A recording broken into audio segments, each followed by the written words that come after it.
6 mois après l'accident de la route provoqué par Pierre Palmade, alors sous l'emprise de stupéfiants, en Seine-et-Marne, le Parisien retrace la soirée du comédien, ce dimanche 13 août.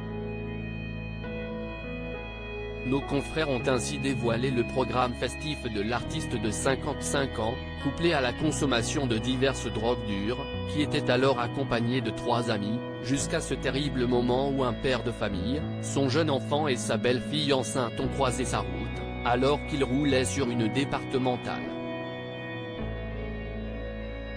Rapidement, le drame a été ébruité dans la presse, puis sur les réseaux sociaux, et plusieurs proches de Pierre Palmade, inquiets, ont tenté de le joindre.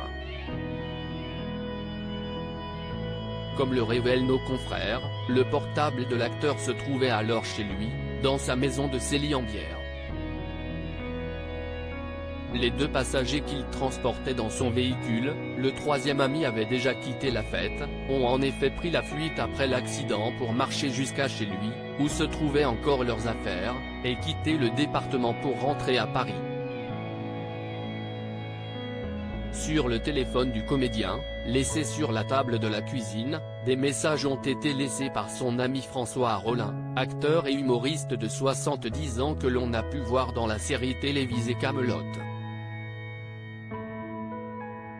L'autre personnalité à avoir eu une pensée pour lui, alors que la terrible nouvelle avait été annoncée dans les médias, est l'auteur-compositeur Patxi Gara, que l'on avait notamment découvert dans les années 2000 lorsqu'il avait participé à la Star Academy. Alors que Pierre Palmade a été transporté à l'hôpital du Kremlin-Bicêtre, dans le Val-de-Marne, puis placé en service de réanimation, la personne s'occupant de faire le ménage chez l'artiste s'est rendue, samedi 11 février peu après 7 h du matin, à son domicile de Célie-en-Bière.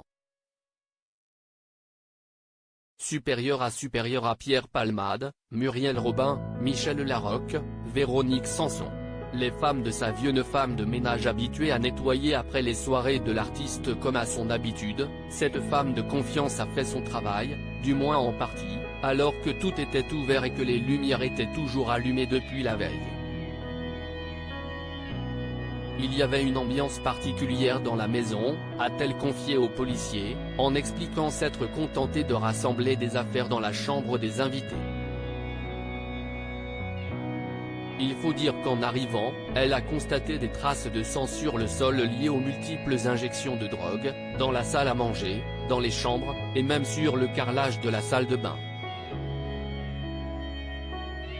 Une scène d'horreur qui n'était malheureusement pas anodine puisqu'elle a assuré aux enquêteurs avoir trouvé, par le passé, bien plus de taches de sang au domicile. Je nettoie et je ne pose pas de questions, a-t-elle lancé, professionnelle.